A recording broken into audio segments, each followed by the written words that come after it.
J'espère que vous allez bien. Moi, je vais super bien. Désolée de ne pas avoir publié plus tôt la deuxième partie de la série Survie. Tout simplement parce que, de un, j'avais pas trop le temps. Et de deux, enfin, si j'ai un peu procrastiné, faut savoir. J'avoue que j'ai procrastiné. Voilà, il m'arrive des moments où, franchement, j'ai envie de rien faire. Je vous avoue, enfin, rien faire, pas de d'être, comment dire, en contact avec moi-même. Bref, on s'en fout. Aujourd'hui, ça va être la deuxième partie de vie et attachement. Donc, bah, allez, continue l'histoire. Alors, si vous n'avez pas suivi la première partie, je vais essayer de mettre en barre d'infos. Je dirais pas, peut-être pas aujourd'hui, peut-être demain ou après-demain, je sais pas. Mais bon, bref, je vais la mettre quand même. Mais bon, ici, ça sera la deuxième partie. Alors, Maman Sapiens a longtemps médité sur l'histoire de Vie et Via.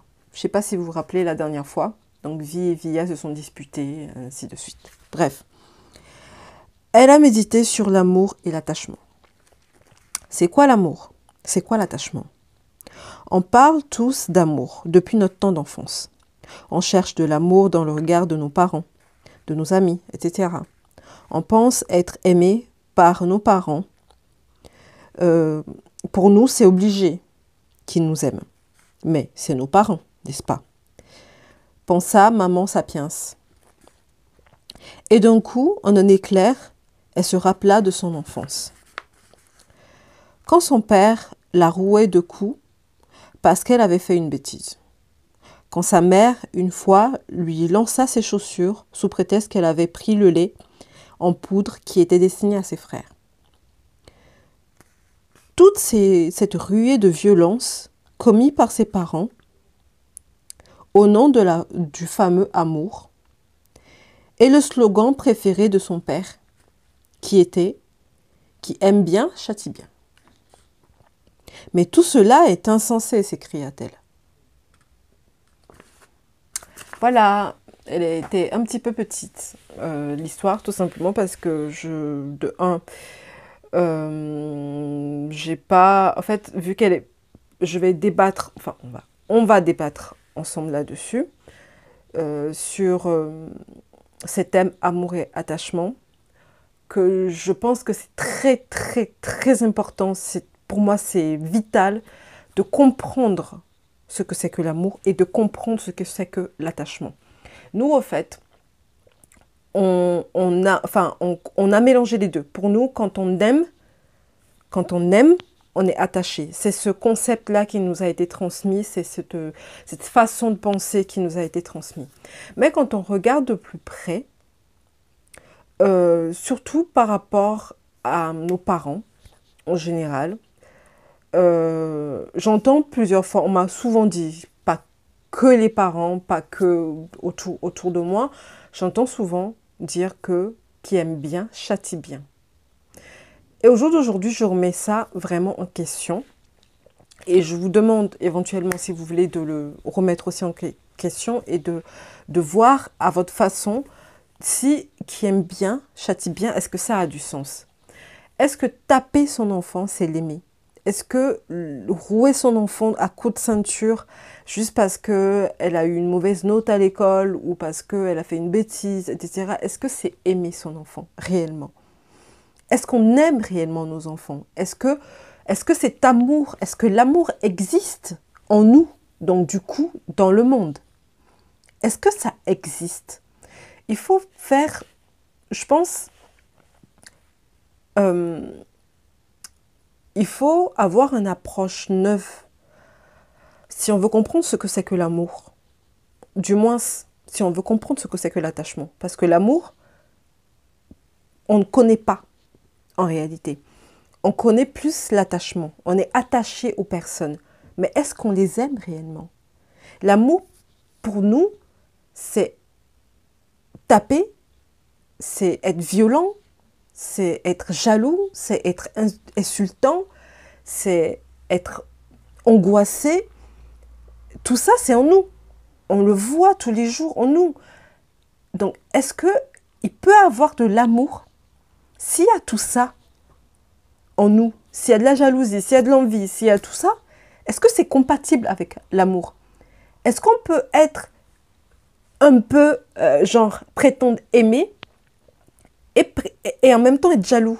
Ça n'a aucun sens, ça n'a pas de... Je sais pas, mais ça n'a pas de sens. Quand l'amour, est-ce que c'est ça en réalité?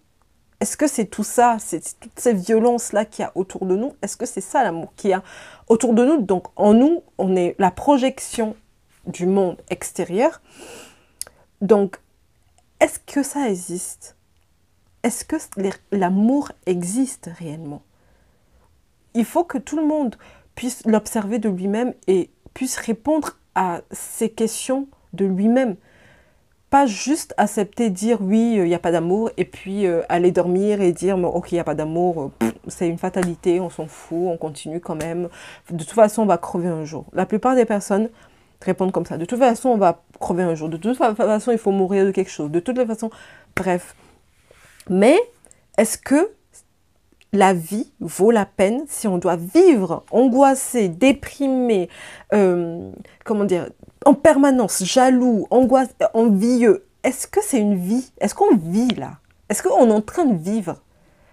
C'est bien beau de dire, oui, de toute façon, on va mourir un jour. Oui, ça c'est une fatalité. Donc le fait qu'on va mourir, c'est pour autant, le fait qu'on va mourir un jour, ça explique le fait qu'on vive. On a accepté de vivre dans l'angoisse, dans la jalousie, dans l'envie, dans ce bordel qui n'est pas possible. Est-ce que ça justifie ça? Est-ce que ça justifie cela? Et ça, je pense que c'est à chacun d'entre nous de voir en lui, est-ce que de un, est-ce qu'il est intéressé par ça? La plupart des personnes, je pense qu'on est tellement à fond dans le travail, la famille, les enfants, etc., qu'on n'arrive même pas à regarder. On a des yeux, mais on ne voit pas. On voit pas. On n'est pas intéressé par ça. Parce qu'il faut avoir le temps de ne rien faire pour s'en rendre compte de qui on est réellement et de qui on prétend être alors qu'on ne l'est pas et que que l'illusion ne peut pas être la réalité. Donc, après, je sais que ce n'est pas l'objectif, non, ce n'est pas la réalité de tout le monde et que chacun évolue à sa façon, chacun comprend à sa façon, la compréhension vient à chacun à sa façon, mais c'est important quand même de se poser ces questions, de se dire, mais oui, je vais travailler tous les jours pour gagner ma vie. Je travaille je sais pas, je me lève de 8 heures et je rentre, je suis tellement fatiguée que je n'ai pas le temps de profiter avec mes enfants, de profiter autour de moi. Est-ce que c'est normal? Tout ça. Bref, c'est un ensemble de choses. En fait, quand on commence à s'asseoir et à se regarder tel qu'on est réellement, on se rend compte de plein de choses et on est obligé de remettre tout en question parce qu'on se rend compte que c'est du faux, qu'on a été que du faux toute notre vie. Et on se dit, mais on se rend compte que, surtout, moi j'ai évolué dans une culture africaine. Et pas non seul, quand on regarde un peu, comment dire, quand on regarde un peu partout, ce n'est pas que dans la culture africaine que cela existe, un peu partout.